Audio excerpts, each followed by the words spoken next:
Hello दोस्तों, मैं शुभम आपके अपने चैनल फार्मेसी विद शुभम पर, जहां पर मिलता है आपको फार्मेसी से रिलेटेड सारे वीडियो या कोई नई अपडेट।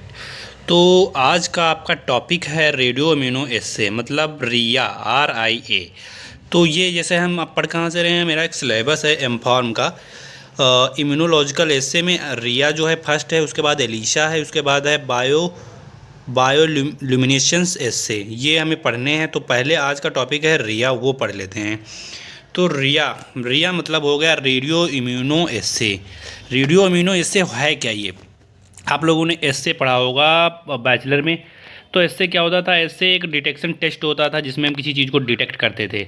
तो वही होता है। तो इसमें क्या रेडियो लगा हुआ है, तो मतलब कि रेडियो एक्टिव मटेरियल का यूजेस करते हैं हम इसमें, तभी इसको हम रेडियो, अगर यहाँ पर ये लगा हुआ है तो रेडियो एक्टिव मटेरियल यूज़ करें, इसीलिए रेडियो इम्यूनो एस्से है। इम्यूनो मतलब क्या हो गया? इम्यूनो मतलब इम्यूनो बॉडी या एंटीजन या एंटीबॉडी से रिलेटेड कोई चीज़ होगी तभी यहाँ पर रेडियो, तो रेडियो एक्टिव हो गया। इम्यूनो मतलब एंटीजन एंटीबॉडी, समझ गया ना? तो एंटीजन एंटीबॉडी बॉन्डिंग जो थ्योरी रहेगी उससे रिलेटेड रहेगा। एस्से का मतलब यहाँ पर हो जाएगा कि डिटेक्शन कर रहे हैं या कोई टेस्ट कर रहे हैं, तो उसी का ये चीज़ है। पूरे का मतलब, अब इसका मतलब अगर हम मिला के बताएं तो ये होता है कि ये इट इज़ अ सेंसिटिव या specific test which detect the antigen antibody in sample.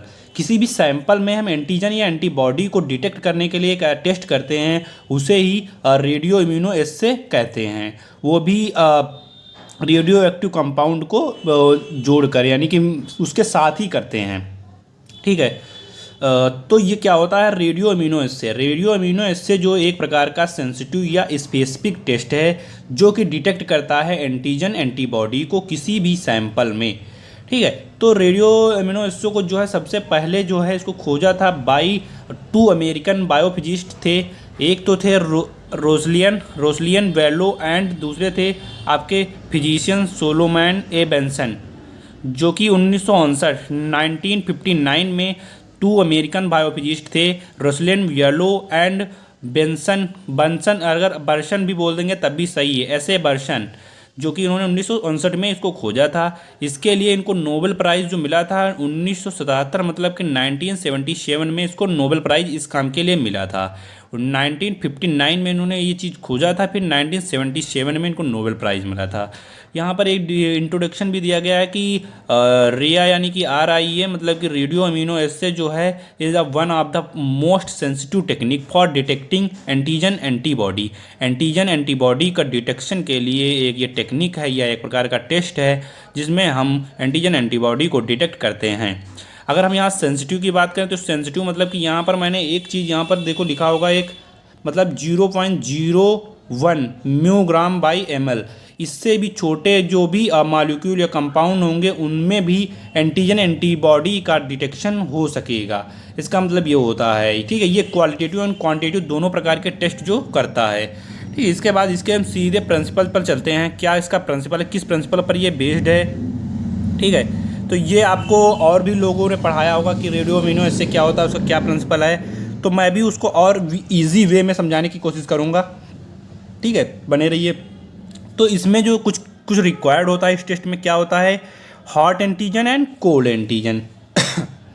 Hot antigen and cold antigen. अब आप पूछेंगे ये हॉट क्या होता है, hot antigen, cold antigen? Antigen तो जानते थे, कोई फॉरेन एजेंट जो बॉडी के अंदर आता है और हमारी बॉडी को नुकसान पहुंचाता है, वो एंटीजन होता है। एंटीबॉडी वो होता है जो हमारे बॉडी में किसी भी फॉरेन एजेंट से हमारी रक्षा करती है, वो एंटीबॉडी होती है। लेकिन ये हॉट एंटीजन, कोल्ड एंटीजन क्या होता है? आपके दिमाग में ये क्वेश्चन उठ रहा होगा। तो हॉट एंटीजन जिसे ये बोलते हैं, जैसे कोई भी एंटीजन है, जैसे कोई भी फॉरेन एजेंट है, उसमें हम रेडियो एक्टिव मटेरियल से हम इसके ऊपर कवरिंग कर देते हैं। ठीक है, एंटीजन के ऊपर। तो वो हॉट एंटीजन के नाम से मैंने रख लिया है। देखो एक सिंपल भी बना दिया, रेड अंदर है ब्लू है, मतलब कि ये कवर जो किया है मैंने ब्लू कलर से किया है और एंटीजन रेड है। ठीक है। अब कोल्ड एंटीजन की बात करेंगे तो एंटीजन इन पेशेंट सैंपल, मतलब कि पेशेंट का जो सैंपल है, जो हम सैंपल लेंगे पेशेंट से, उसमें जो एंटीजन निकलेंगे उसे हम कोल्ड एंटीजन बोल देंगे। ठीक है। तो यही इसका प्रिंसिपल पर हम चलते हैं सीधे। प्रिंसिपल अगर पहले हम फिगर में समझा देते हैं कैसे कैसे किस प्रिंसिपल बेस्ड है, फिर हम उसको थ्योरी में बता देंगे, जैसे कि आपको लिखना होगा एग्जाम में। यहाँ पर बस आप समझ लीजिए। ठीक है। सबसे पहले तो हम एक माइक्रोटेटर प्लेट लेते हैं जिसमें कि प्रोक्रिएटेड एंटीबॉडी, मतलब कि पहले से ही एक एंटीबॉडी जिसमें पहले से ही लगी हुई एंटीबॉडी का शेप ये होता है ना। ये माइक्रोटेटर एक प्लेट ले लेते हैं, इसमें एंटीबॉडी देखो ये पे यहाँ पर लगी हुई है, ठीक है। इसमें हम ऐड हॉट एंटीजन। अब हॉट एंटीजन आया तो क्या हम ऐड कर रहे हैं, जिसमें रेडियो एक्टिव मटेरियल से कवरिंग हुई हो एंटीजन पे, वो हम इसमें कर रहे हैं, ऐड कर रहे हैं। ये देखो इसमें हॉट एंटीजन है, यहाँ से हम ऐड कर रहे हैं। तो ये जो एंटीबॉडी थी इसमें क्या होंगी, यहाँ पर ऐसे बॉन्ड हो जाएंगी। यहाँ पर देखो ये एंटीजन एंटीबॉडी से बॉन्ड हो गई। क्यों बॉन्ड हुई, क्योंकि ये यही तो थ्योरी एंटीजन एंटीबॉडी की कॉम्प्लेक्स जो बनेगा इसी पर तो बेस्ड है ये प्रिंसिपल। तो जब हम ये हॉट एंटीजन डालेंगे तो ये एंटीबॉडी से ये बॉन्ड हो जाएंगी, और जो भी कुछ रही हुई जो जैसे कुछ बची हुई हैं, कुछ तो होंगी कि एंटीजन से बॉन्ड हो जाएंगी एंटीबॉडी, लेकिन कुछ ऐसी थी जो रह जाएंगी, वो क्या कहलाएंगी, अनबॉन्ड एंटीजन कहलाएंगे। जो रह जाएंगी वो कवर में कहीं कॉर्नर में पड़ी हुई होंगी एंटीजन। तो इसको हम वॉश कर लेंगे। तो वॉश करेंगे, इसके बाद जो ये अनबॉन्ड एंटीजन रहेंगे वो निकल जाएंगे। अनबॉन्ड एंटीजन जब हैं वो निकल जाएंगे, तो इस समय जो है रेडियो एक्टिविटी जो होगी पीक सीजन पे रहेगी। पीक मतलब मैक्सिमम जो रेंज रहेगी वो, क्योंकि यहाँ पर सब रेडियो एक्टिव मटेरियल वाले जो एंटीजन हैं वो आपके एंटीबॉडी से कनेक्ट हैं। तो यहाँ पर अगर मेजर करेंगे तो सबसे ज़्यादा रेडियो एक्टिविटी की रेंज मिलेगी, ठीक है। उसके बाद क्या करेंगे, add patient sample and containing antigen. उसके बाद हम जो पेशेंट से हम ले रहे हैं जो कोल्ड एंटीबॉडी जो कोल्ड एंटीजन ले रहे हैं उसको हम ऐड करेंगे। देखो यहाँ पर कोल्ड मैंने लिखा है, तो ये मतलब कि ये पेशेंट से ली हुआ कोई सैंपल है उसको हम ऐड कर रहे हैं। तो इसमें क्या होता है, जब हम ये ऐड करेंगे तो जो पहले से ये रेड वाले ऐड थे यानी हॉट वाले ऐड थे उनको ये रिप्लेस कर देगा कोल्ड वाला, और हॉट वाले होंगे वो एक दो कोने में इधर उधर पड़े रहेंगे, मतलब कि कॉर्नर में इधर उधर साइड में पड़े रहेंगे उसी माइक्रोटेटर ट्रिपलेट में, ठीक है। तो ये क्यों कर देंगे, क्योंकि कोल्ड जो होते हैं एंटीजन वो इनकी कंपैरिजन में हॉट एंटीजन के कंपैरिजन में बहुत ही ज़्यादा उनके पास इंटेंसिटी होती है और बॉन्ड होने की क्षमता उनके पास ज़्यादा होती है एंटीबॉडी से। तो जो कोल्ड एंटीजन है वो एंटीबॉडी से कनेक्ट हो जाएंगे और केवल एक दो जगह पर ही रह जाएंगे वो हॉट एंटीजन, ठीक है। उसके बाद ये जो है जो इसकी हम इंटेंसिटी है कैसे निकालेंगे, हम यहाँ पर एक गामा काउंटर होता है। गामा, क्योंकि यहाँ पर हम रेडियो एक्टिव की बात कर रहे हैं तो सब रेडियो एक्टिव वाले कंपाउंड ही ज़्यादा यूज हो रहे हैं, ठीक है। तो गामा काउंटर होता है, उससे हम इसकी इंटेंसिटी निकाल लेंगे, मेजर कर लेंगे कि कितने जो हैं कितने हॉट एंटीजन निकल रहे हैं, कितने कोल्ड एंटीजन आ रहे हैं। तो यहीं पर इसका एक वो होता है कि intensity of hot antigen directly proportional to intensity of cold antigen, मतलब कि जितने आप कोल्ड एंटीजन आपके इस माइक्रोटेटर प्लेट में आ रहे हैं उतने ही आपके जो है एग्जिट कर रहे हैं हॉट एंटीजन।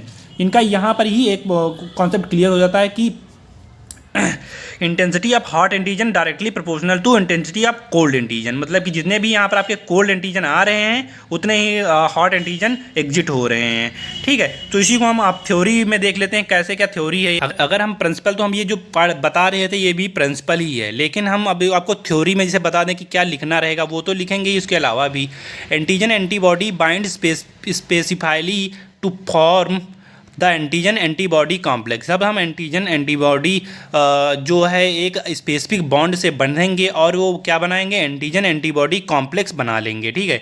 उसके बाद जो एंटीजन होते हैं तो मैंने बताया ना, एंटीजन लेबल्ड या कॉन्जुगेटेड विद रेडियो एक्टिव, मतलब कि जो हॉट एंटीजन थे उसी को हम लेबल्ड एंटीजन कहेंगे, उसी को हम कॉन्जुगेटेड विद रेडियो आइसोटोप बोलेंगे, ठीक है।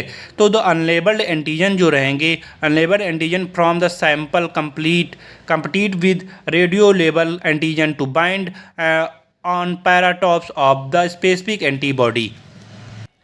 तो ये जो अनलेबल्ड एंटीजन कौन रहेंगे, वो मतलब कि कोल्ड एंटीजन मतलब कि जिसमें कोई भी अलेबल नहीं, यानी कि पेशेंट से जो लिया हुआ सैंपल है वो जो है अनलेबल्ड एंटीजन फ्रॉम सैंपल, मतलब कि जो सैंपल से रहेंगे वो कंपटीशन करेंगे विद द रेडियो लेबल, मतलब कि हॉट एंटीजन और कोल्ड एंटीजन जो हैं आपस में कंपटीशन करेंगे कि वो जो स्पेसिफिक एंटीबॉडी से जुड़ने के लिए दोनों आपस में कंपटीशन होगा, हॉट एंड कोल्ड एंटीजन का, मतलब कि अनलेबल्ड एंटीजन और लेबल्ड एंटीजन का। The unlabelled antigen replace label antigen that are already linked with antibody.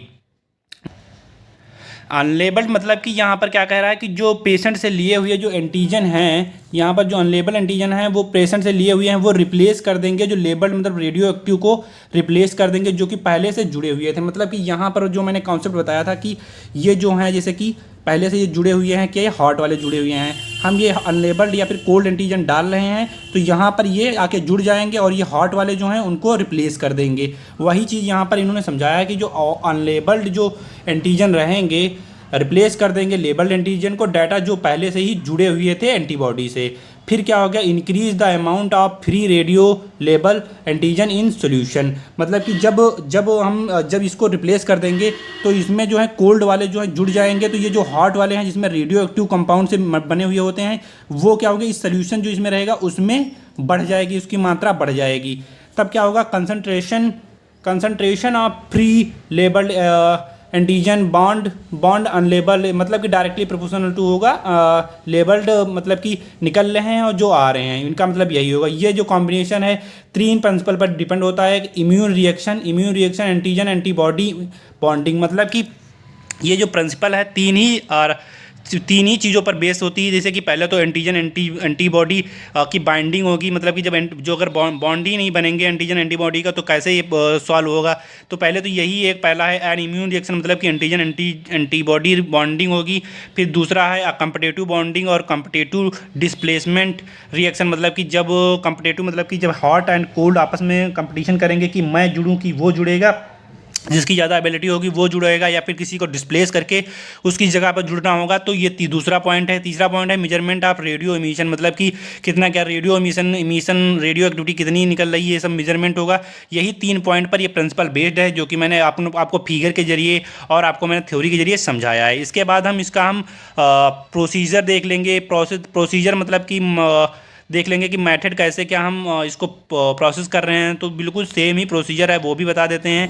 तो उसके बाद हम प्रोसीजर पर ध्यान देते हैं। तो प्रोसीजर क्या है, specific antibody of non concentrator are fixed in the micro titre well. मतलब कि जो माइक्रोटाइटर प्लेट होती है उसमें एंटीबॉडी पहले से ही जो होती है रहती है, ठीक है। A known amount of hot antigen is then added in the well. Hot antigen आप लोग समझते हैं जो रेडियो एक्टिव मटीरियल है वो वाले एंटीजन जो हैं, जो लेबल्ड एंटीजन है उसको हम ऐड करते हैं पूरी अच्छी तरीके से। फिर उसको हम वॉश करते हैं, जिसमें जो अनबॉन्ड एंटीजन रहेंगे उसको हम निकाल लेते हैं। तो उस समय जो at this point radio activity जो होती है कि विल बी मैक्सिमम, मतलब कि बहुत ही मैक्सिमम उसकी रेंज जो रहेगी सबसे ज़्यादा मैक्सिमम रहेगी, क्योंकि उसमें से रेडियो एक्टिव मतलब लेबल्ड जो एंटीजन रहते हैं या कह लें कि हॉट एंटीजन रहते हैं वही रह जाते हैं। तो वहाँ पर रेडियो एक्टिविटी जो सबसे ज़्यादा मेजर काउंट की जाएगी। Unlabelled antigen are then added, मतलब कि फिर हम अनलेबल्ड एंटीजन मतलब कोल्ड एंटीजन जो है ऐड करेंगे। तो अनलेबल्ड एंटीजन जो होंगे वो बाइंड कर लेंगे एंटीबॉडी से। There will be free labelled antigen in the well. मतलब कि जो अनलेबल्ड एंटीजन होंगे या सैंपल होंगे, जो कोल्ड एंटीजन होंगे वो ऐड हो जाएंगे और उसको फ्री कर देंगे, ठीक है। फिर क्या होगा, again washed carefully to remove free labelled antigen. मतलब कि जो फ्री लेबल्ड एंटीजन मतलब कि जो लेबल जिसमें नहीं था, मतलब अनलेबल्ड जो हैं वो एंटीजन को रिमूव कर देंगे। रेडियो एक्टिविटी जो है वहाँ पर गामा काउंटर के थ्रू हम मेजर कर लेंगे। गामा काउंटर जो है वहाँ पर हम मेजर कर लेंगे कि कितनी की रेडियो एक्टिविटी रह गई है। जैसे कि वहाँ पर था 4th पॉइंट में at the point of radio activity जो कि वहाँ पर मैक्सिमम होगी, तो वो हम गामा काउंटर के थ्रू जो है हम काउंट कर लेंगे। उसके बाद हम देखते हैं रिया के एप्लीकेशंस क्या हैं। It was first use for the detection of peptide hormone. इसको सबसे पहले यूज किया गया था डिटेक्शन ऑफ पेप्टाइड हार्मोन जो है पेप्टाइड हार्मोन है उसके डिटेक्शन के लिए इसको सबसे पहले यूज किया गया था। Detection of different viral antigen, different viral जो एंटीजन रहते हैं उनका डिटेक्शन के लिए किया जाता है। Detection of many hormones and drug, बहुत सारे हार्मोन हैं और कुछ ड्रग्स हैं उनके डिटेक्शन के लिए किया जाता है ये टेस्ट रेडियो इम्यूनो एस्से। और detection of hepatitis B and surface antigen, अगर किसी को हेपेटाइटिस है, बी हेपेटाइटिस है, ठीक है, तो उसके डिटेक्शन के लिए भी यही टेस्ट किया जाता है। डिटेक्शन ऑफ माइकोटॉक्सिन के डिटेक्शन के लिए भी यही किया जाता है। तो ये रेडियो इम्यूनो एस्से जो है बहुत ही जगह यूज़ किया जाता है ये टेस्ट, ठीक है। तो इसका जो हम लोगों ने अभी तो क्या क्या समझ लिया, इंट्रोडक्शन देख लिया, उसके बाद प्रिंसिपल देख लिया, उसके बाद एप्लीकेशन भी देख लिया है, ठीक है, और प्रोसीजर भी देख लिया है, ठीक है। अगर इसमें भी अभी भी कोई अगर आपको डाउट रहते हैं तो प्लीज़ आप कमेंट करिए, ठीक है, तो उसको हम सॉल्व करेंगे। और हमारे वीडियो में बने रहने के लिए धन्यवाद, थैंक यू।